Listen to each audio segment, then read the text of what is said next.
Big pink ass goes outside, and he just starts wiping away the tears, and he's wondering, am I a complete asshole? Yeah.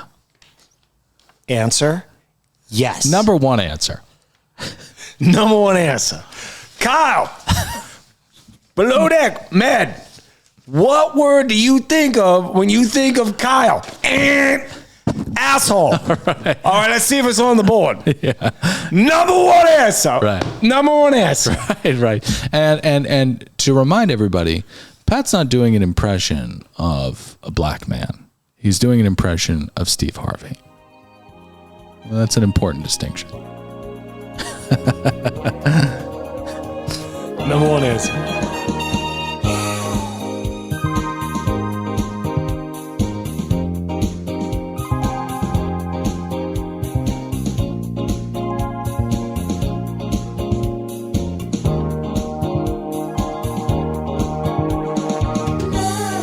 Welcome aboard another brand spanking new episode of another Below Deck podcast. My name is Dylan. I'm saddled up next to one Patrick Hickey. Dill, the unexcitement is palpable in your voice. I am getting sick. I know it's coming. I got to take some NyQuil tonight. I got to hit the sheets hard. And then, I don't know. Where are you at? Because you know how when we're walking around and we start feeling, oh boy, I think it's coming on. Yeah. Where are you at? Like normally for me, it's a little bit of weak. I'm feeling a little weak. And then I get a little itchiness in my throat. The fatigue is there. What is a surefire signal for me is the sweat right underneath the eyes, right here. Just a constant perspiration there always. And then of course you've got the spit that feels like toxic sludge. I mean, I don't know why it burns as much as it does. I don't understand it, but it is coming. Oh boy. So if I'm a little low energy tonight, I apologize, but it is not my fault. If we had a good episode of Below Deck, I would be rip roaring ready to fucking chuckle right now. But unfortunately we do not. Before we get into this, less than good. I think some people say subpar. I say less than good episode of Below Deck. We have some PSAs. Well, you know what? Why don't I'll give a little bit of what's coming up in the next week or so. Yeah. Ruby Wren, Papaya Dog Girl, is going to be in town. Yeah. And that's when we like that. It's the best podcast. Jingle bells, jingle bells, jingle all the way. Yes. So she will be here for a couple episodes of Below Deck or Winter House. By the way, head on over. Well, it's in your feed. It's if in you your like. feed. If you Winter House is the best. It's the best, guys. You don't even need to watch the show. The show's 40 minutes running time. We do like an hour. We're longer than the actual dumb show. There are so many little funny berries in that show. Foraging we are with our little baskets. And also what's coming up in the new year, I believe we're going to go right back to 90 Day Fiance for its shorter running time version of itself. I'll never watch a 2-hour reality television show. I don't think I can either, Dill. Yeah, I'll never do it again. It depresses me when I have to do it. Well, it's insulting to the audience it's hubristic to go, yeah, Fatso, did you get some thin crust tonight? Well, saddle up because you've got 2 hours of Jasmine and Gino.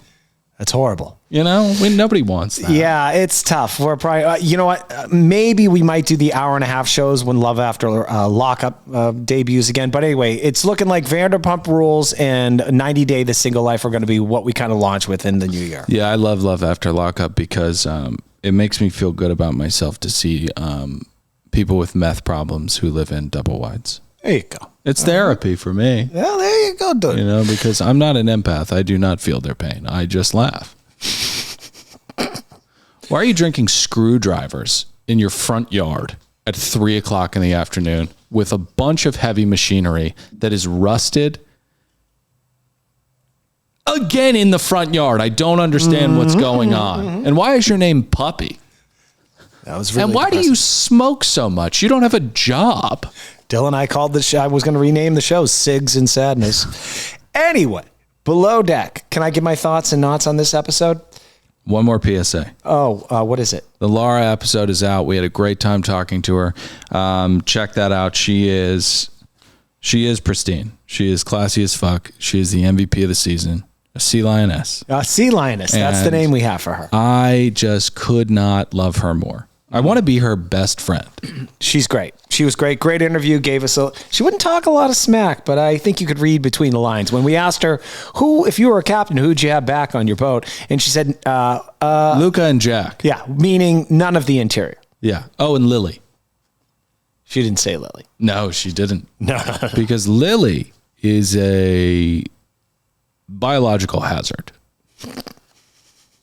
But we'll get there. We'll get there. All right, Del. It sounds like you didn't like the episode. I didn't like the episode either. Look, if you don't got the goods, then just, I don't know, smash 2 days together, make the editing faster, make things speed up. There were a couple notable things here. I will get to Kyle. Oh, we've got Capiche Amish. I mean, that was notable. You know, the cliffhanger had him. He walked in the cabins. We'll get to it. He smashed a glass. He took a jacuzzi in freezing cold water that could have killed him. Yeah. But that didn't pan out the way I thought it would. He's a fascinating kind of blackout, though, and we'll talk about it. There are different kinds of blackout drunks, right? Mm-hmm. And when they do get into that state of grace, which is revolting to everybody around them, they become a zombie. And like any other species of undead, there are a lot of different kind of offshoots. You know, it's like the Galapagos Islands. There were different birds that had different beaks for different reasons. And Amish is a fascinating kind of blackout drunk. I'm excited to talk about it. Yeah, he definitely was. I especially liked when primary Michael, because Sandy ratted Amish out and he had to sit him down. Yeah. That talk was like how I thought resembled like how a dad would talk to his son, you know, to explain to him about the birds and the bees. He's like, I spoke with your mom, Amish.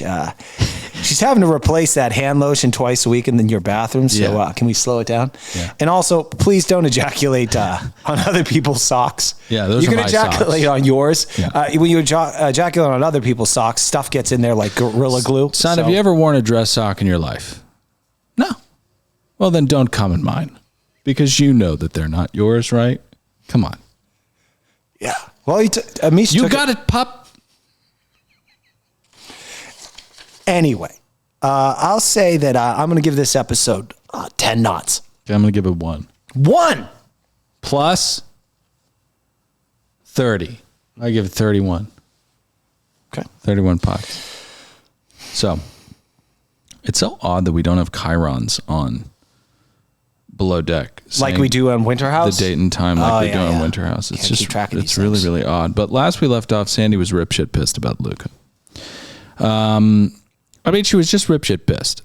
We've got people down, we've got no one helping, and we've got Amish, Capiche, aka Shades, getting fucked up. I mean, he's Pitbull right now. He's in the Pitbull shades. Mm-hmm. He is not turning anything from a negative to a positive. Oh, by the way, if you want some good podcasting, head over to wherever you listen to podcasts and what is it called? From a negative to a positive? From a negative to a positive. And people can mock Pitbull all they want, right? But the collab with Neo, Give Me Everything Tonight, is a timeless classic. Why? Why are you laughing? Oh, it's because it's a timeless classic. And when Pitbull does erect the stage in Gaza that he has promised us, things will get sorted out there, because people will gather, people will drink Pepsi, and they will realize that there's really nothing to fight about. He mentioned that on episode 2 of his podcast. Yeah. Well, he only did 10. Boy, if he had just stayed in the game. So, first and foremost, Luca is ripshit pissed too, because what's going on here is that Lilly, the hazard, is downstairs. She has to be shepherded by Anne, so they don't have enough people to run plates. That is why this kind of clown car shit is going on right now. Yeah, I think Max, when he was woken up, he was running plates with a hard on. Well, I was going to say a running suit on. Oh, I thought you were going to talk about his dick. No. Excuse me, my pee-pee. Yeah, it is just my pee-pee. This was all dumb. I understand that Sandy didn't fully understand what was happening. She addresses it later on in the tip meeting. But Sandy, if you don't have the whole story, stay out of it. So Rose Wild Branzino is the first course with a ricochet. I don't even know what that technique is. I was too sick to look it up. It's a fricachet of wild mushroom. I would imagine that it's just chopped. You know, all these words, julienne, it just means chopped. Cut.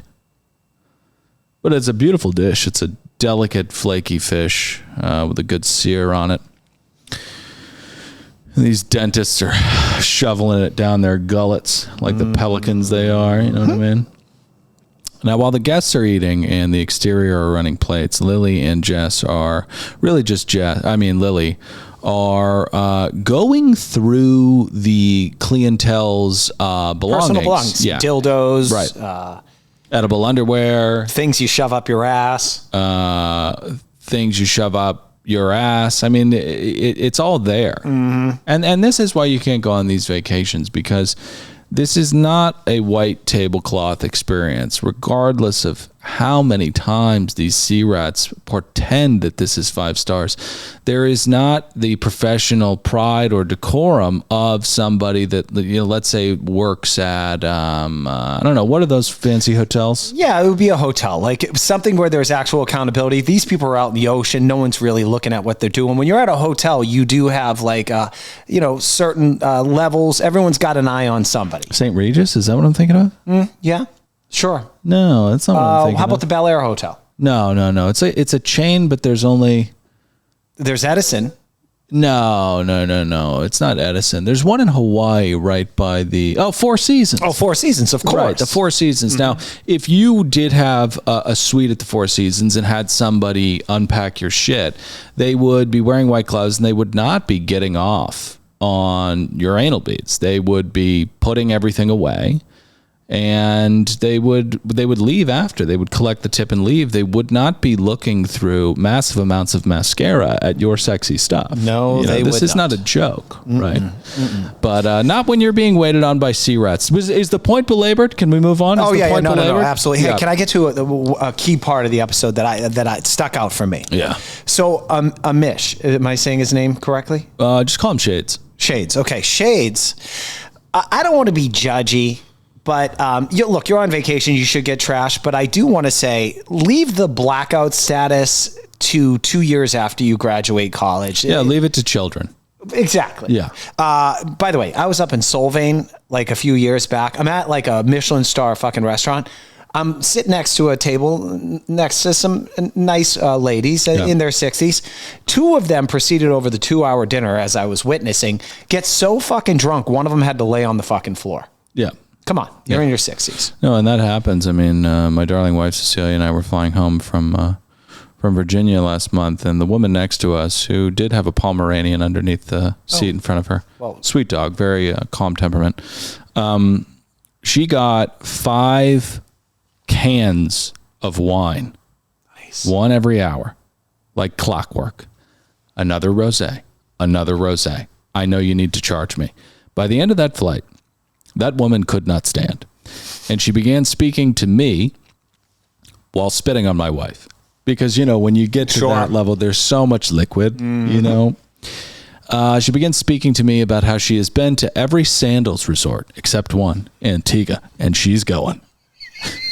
So everybody just keep your druthers about you, okay? Yeah. You're embarrassing yourself. Okay, now, Shades, drunkenly at some point during dinner, leans over to one of the other fellow guests. Yeah. And he notes he's wearing a bracelet with his name on it. Yeah. And he says... He's like, what are you, gay? Yeah, he's like, why do you have your name on your bracelet? Is it because you're so dumb? Yeah, you can't remember your name. Now, if this was old Patty... Yeah.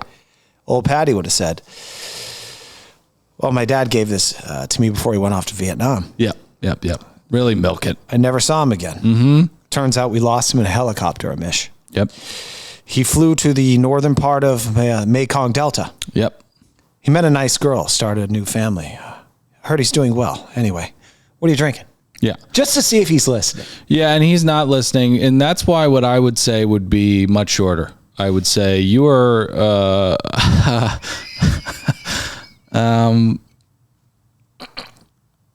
you have two satellites on your face right now, and it's 9:00 at night. You look ridiculous, and you keep screaming for ale. There is no ale. You make me want to hurt myself. Something like that. But that wasn't good. You know what? You know what the best thing to do with Amish Capiche would probably be? Ignore him? Just ignore him. Mm-hmm. You know, take the high road. Mm-hmm. Golden rule, right? One of them. Jesus said, take the high road. That's what Jesus said. So we move on. Kyle is going ham on pork belly. Oh, this is so fattening. And then he begins speaking about how he doesn't feel comfortable with Jack and Lilly hating him. Well, all right, Dill, can I talk about this? I have lots of thoughts on this. Yeah, of course. So Kyle shares with Jessica/Ann that he's feeling like he's 21, not 31, which is how old he is, because of the whole Lilly Chef Jack thing. I don't think it's an age thing. I've pointed this out. I think it's a maturity thing. I know 20-year-olds that don't engage in this bullshit that you've decided to engage in here. Right. And I also know 60-year-olds that are idiots. Speak to a professional.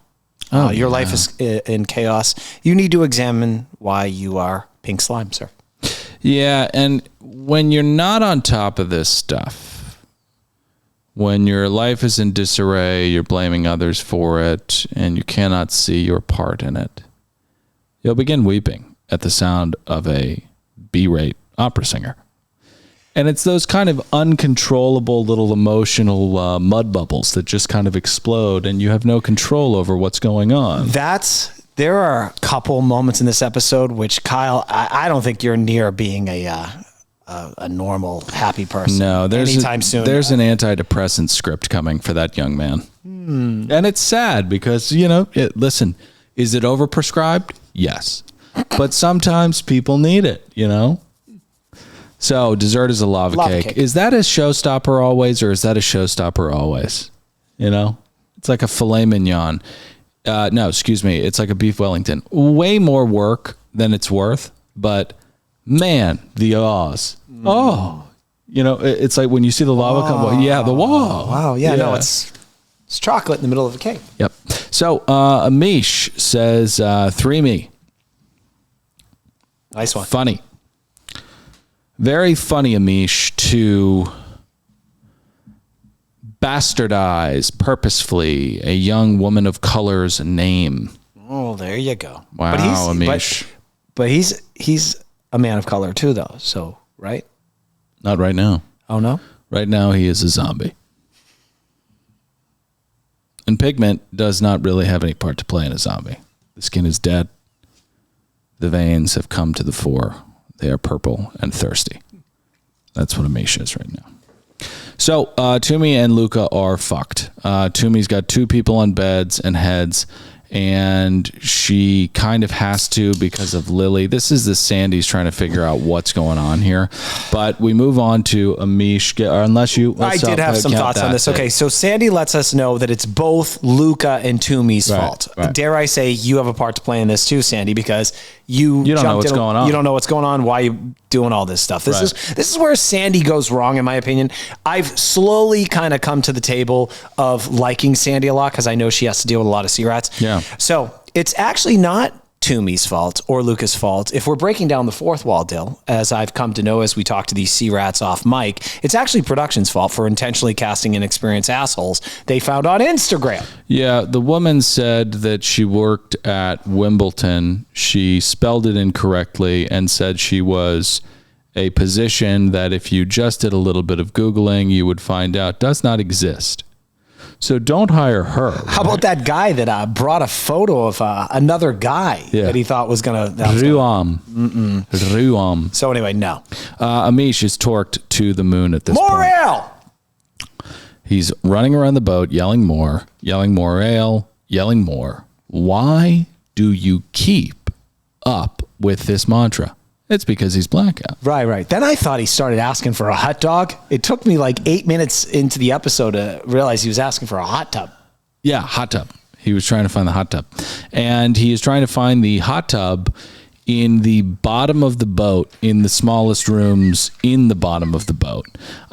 He's going into people's cabins, and he is quite cheery. And this is the kind of blackout that Amish is. Now, all blackouts are completely impervious to the ramifications of the reality that they are walking around in with their knuckles on the floor. But some are angry towards it. Some are glazed completely towards it. And there are others that are fun, chipper. He's busting into people's rooms, borderline sexual harassment, definitely inappropriate, right? Because people are sleeping. And he's going, how you doing? He's a happy blackout. Oh, he is so happy. Things are just bouncing off of this guy. I want to say this to the audience. Oh, especially when another person tells you, hey, get out of here. Yeah. He's like, no problem.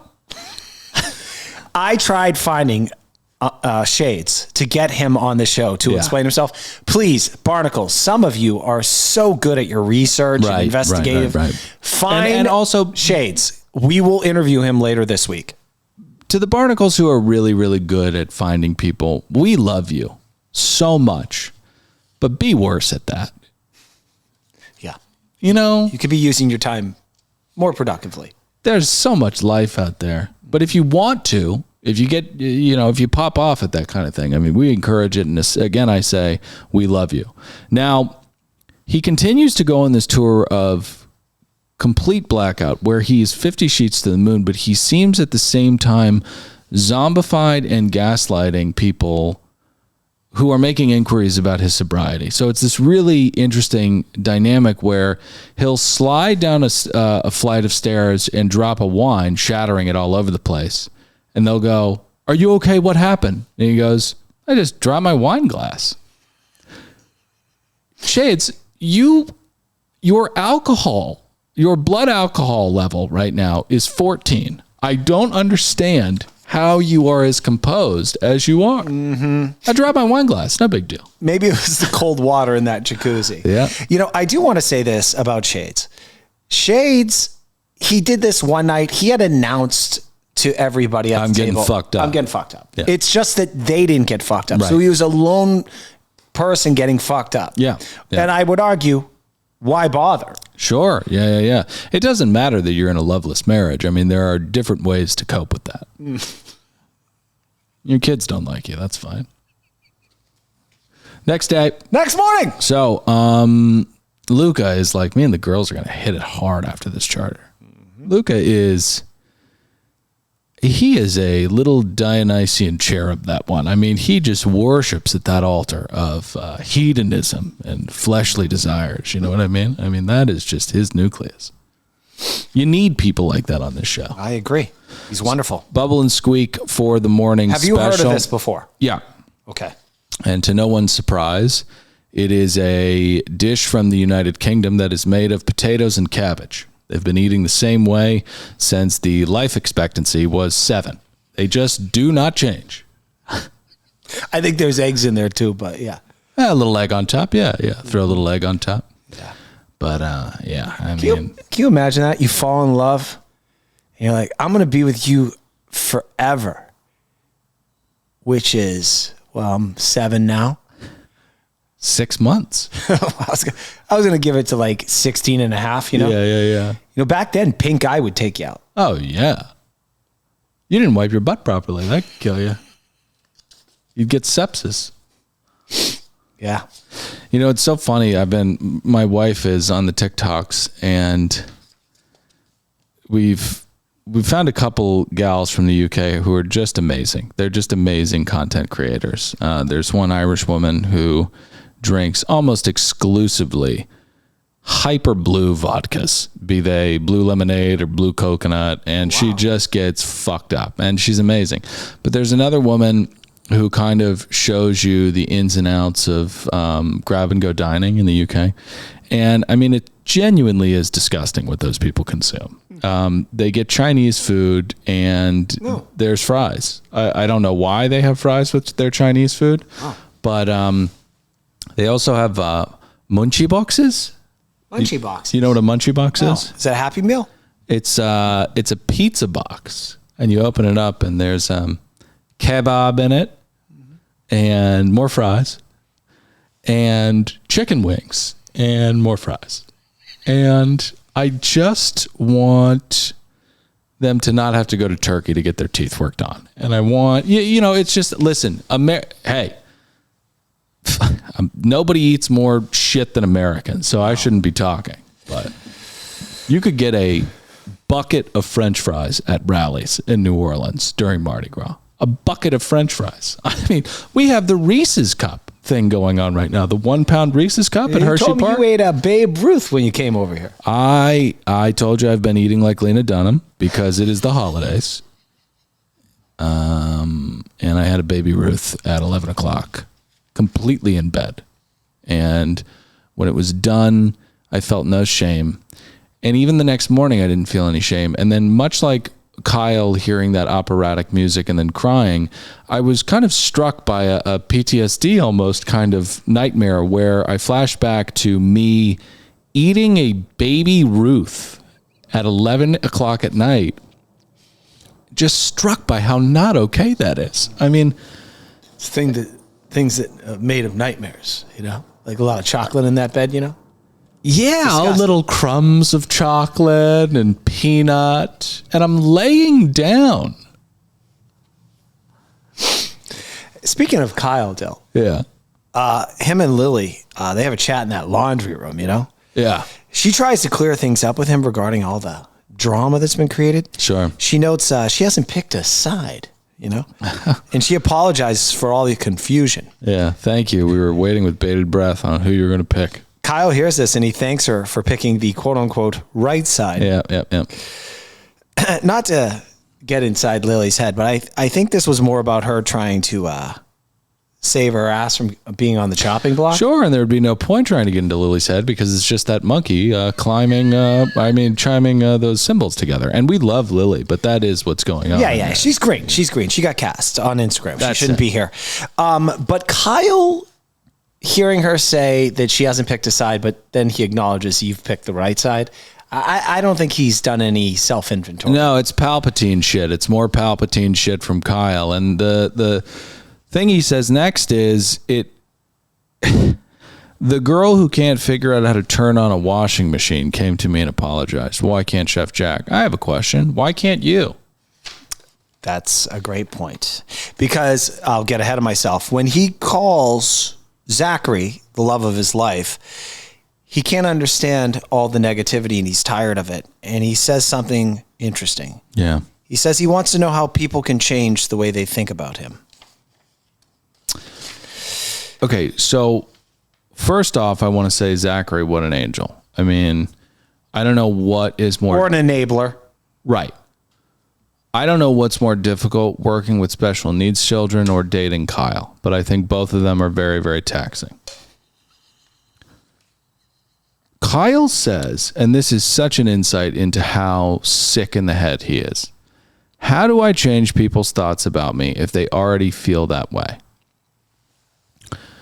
There are so many things that are wrong with that sentence. And maybe he's not sick in the head. I think he is sick in the head. He's a full-blown narcissist. But maybe he's just a little confused about his place in why everybody hates him.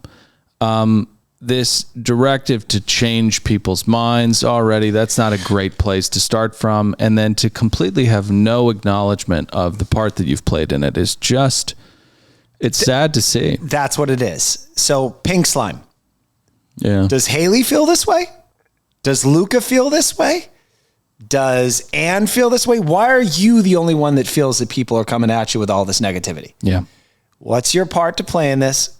Yeah, I feel bad about beating these. Well, he's not young anymore. He's 31. Jesus fucking Christ. Yeah. But I watch this. Kyle, you got to figure it out, dude. Yeah, it's sad. It's sad. We want Kyle to be happy. I do. I liked him last season. We used to talk to him, or our former co-host. Sure, yeah. And then he's kind of bumming me out. Oh, he turned into pink slime. Yeah, pink slime. Yeah. Hey, have you checked? Did you get any nuggies this week? What's a nuggie? A chicken nuggie? Did I get any chicken nuggies? Do you mean like meat and chicken nuggets? Yeah, I mean, you said you get chicken nuggies all the time. For my daughter. Yeah. Mm-hmm. Yeah, she had chicken nuggets. Did you check out the shapes? I told you to check out the shapes. Oh, no, they were nuggets. We got McDonald's. They're nuggets. They're golden nuggets. No, but we talked about the shapes. One's a boot. One's round. One's oblong. I said, you don't remember this conversation? I do remember the conversation, but I'm pretty sure they're just like, they don't look like stars or anything. No, I'm not saying they're stars. It's more confusing. They're amorphously consistent in their sloppy shapes. You know what? I'll take photos next time. No, you don't need to take photos. I'm done with it. If you're not going to look, you're not going to look. That's it. Last time I bring that up again. Okay. Natalia. She's not on the boat. Shut up. Would you just shut up, Natalia? She's not on the show anymore, but yet her presence looms large. I missed cuddles with you. What? It's just, I'm here. I get it. I'm here. I get it.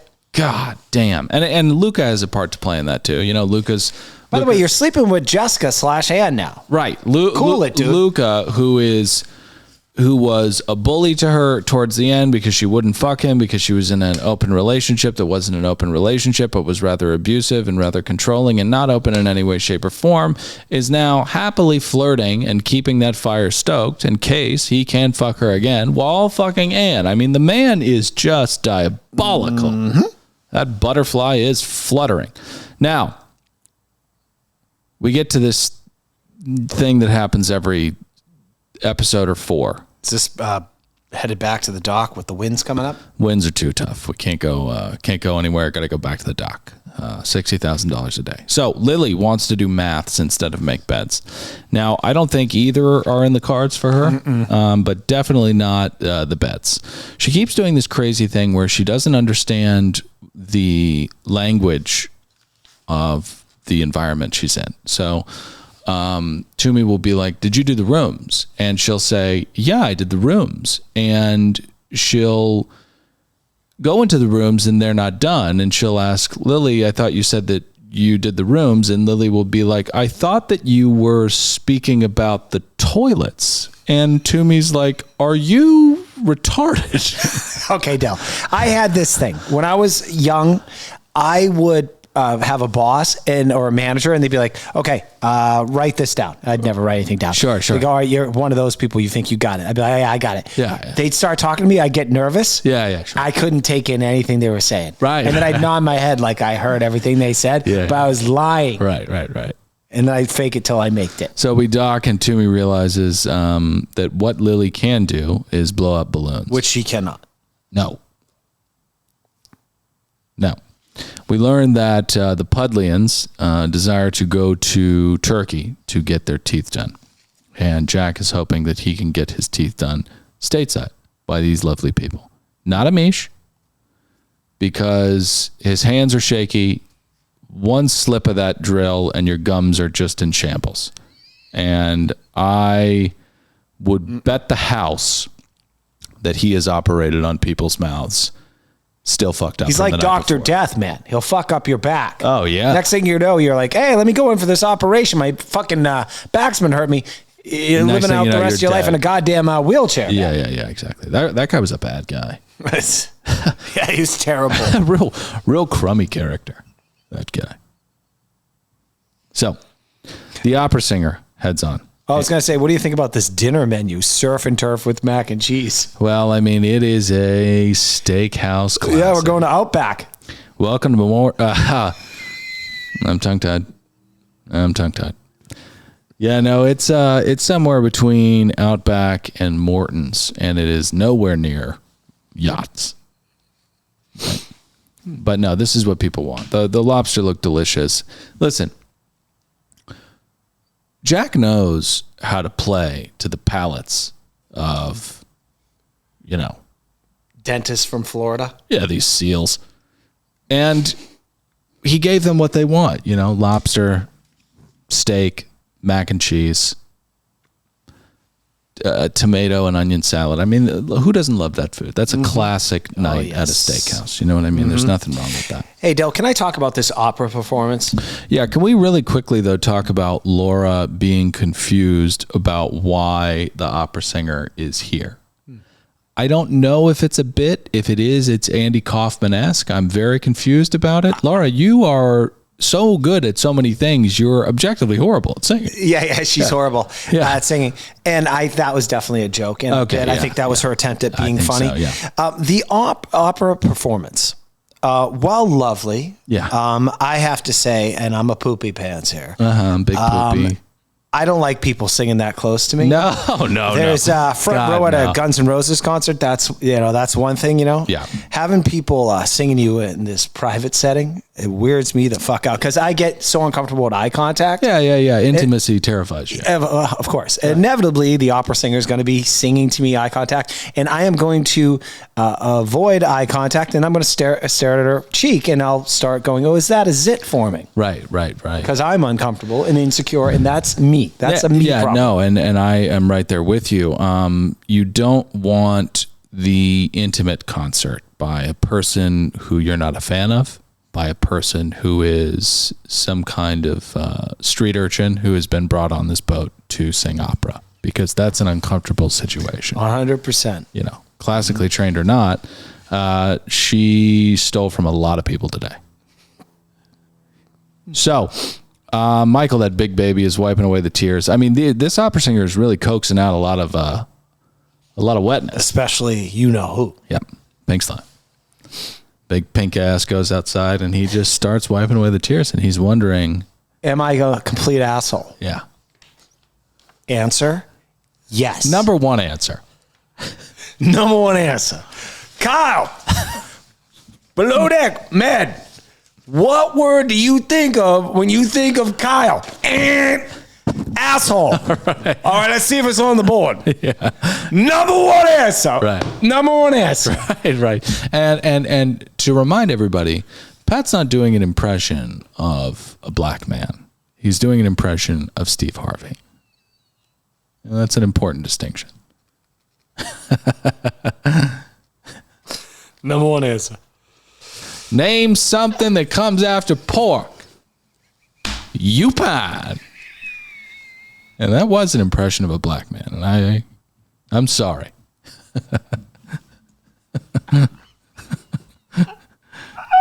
He said, Yupine.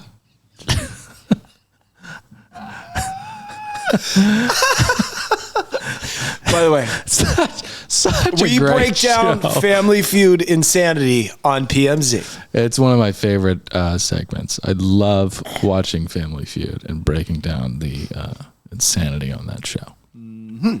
All right. Meanwhile, Lilly has developed quite the innovative method for how to. What's something you want to see when you're robbing a house? Naked grandma. That's the number 2. Actually, that's correct.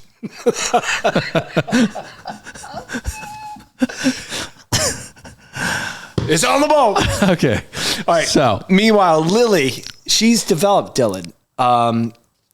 She should work for fucking Tesla. She's developed quite the way to keep track of her job performance. Yeah. She's going to write things down on her iPad. Right. Mm. Yeah.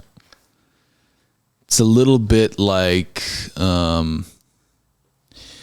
if, we were trying to get through the logistic nightmare of getting the women and children off the Titanic, but someone was like, let me get my pen out. Nobody move. We're going to write this down. It just doesn't make any sense. It's paralysis by analysis. It's not that difficult. You just wipe the shit off the toilet seat. Right? Yeah. Make sure the shit is off the toilet seat. Sweep the pubes up off the floor, right? Mm-hmm. Give a little rinse to the shower, and just strip the beds. That's it. We don't need to write out anything. Get the fuck out of there. Yeah. That's right. Put the chocolate on the pillow. That's a nice touch. And get out of there. Mm-hmm. So, dinner is an American steakhouse classic, like we mentioned. Lobster, T-bone, mac and cheese, tomato and onion. And we get chocolate. I think there was a little fig on that, which was a nice touch. I think that this is a chuggy bullshit dinner, but I think that Jack did a great job. I'm going to give it 70 pots. Playing to the crowd. So after Jess comes down and sees that the iPad isn't working, because how could it, right? Mm-hmm. She goes and alerts Tumi. Now, I want to say this about Jessica /Ann. Mm-hmm. Do you remember a few weeks back when Everyone was attacking you because you were green and not doing your job well. Yep. Interesting how human beings work. Yeah, I mean, Lord of the Flies was turned down by almost every publishing house in England. Is that right? Yeah. And we needed that tome because it is very, very applicable to so many different situations. Anne is an archetype on that island. She would shove Piggy off that mountain face in a heartbeat. Fucking drop kick his fat ass. Yeah. I have the conch. So a couple more Natalia texts. Don't hurt my little heart, I think she said one time. So that's cool. And then we get to the next day. The guests depart. And the Sea Rats are really going at it. They are torqued up and ready to go. Now, Luca and Jess are making out at the table before they say still or sparkling. I mean, these two are just slamming down one another's throats. And then Kyle makes a declaration. I'm getting wasted tonight. That was good. That was good. So he says, I'm going to get fucked up tonight. And Jack knows that when that happens, he turns blush pink and gets really mean. So Jack says, cool it a little bit. And he says he's joking. I don't think he was joking. He's seen him turn into the kind of fabulous wraith that he turns into when he gets that wasted. But Kyle says, let's talk, which is an odd, disastrous, confrontational way to go about this. And when the commercial hit, I was certain that these two were going to explode and implode. Chef Jack would never let that happen. And that's the reason. See, Kyle feeds off someone coming back at him. The fact that Chef Jack was able to kind of contain himself, I think, is why that didn't explode. Chef Jack is a bomb diffuser. You know, you can't, there's no flames with that. It just, you know. So Jess and Luca, we head back to the boat. Jess and Luca bang it out while Lilly and Max practice high kicks on one another. Right. Now, did Lilly and Max hook up as well? I think so, probably. Okay. Yeah, probably. And then we get to the next morning. We end with Haley heading out, feeling under the weather, and Sandy and Lilly having a little chat. You need to do better. I'm going to give you one more chance. Yeah. That's pretty much how it ends. Yeah. And we have 3 days left of the season, so I think Lily's going to be sticking around. It's 3 days, not 3 charters, right? No. I think it's like two more charters. Okay. I think Lily's going to make it to the last hurrah. But we'll see. Jump to the iTunes ratings, reviews, leave 5 stars, kind words, please. Join us on the YouTubes. The Lara video is out. Join us on Instagram. Another Below Deck podcast. What else? Patreon.com. Donate a little or a little bit more. And we love you guys. We hope you guys have a really, really beautiful holiday season. Yeah. That's it from us. We'll see you next week. I'm Dylan saying goodbye. Pat, say goodbye. Later, dudes.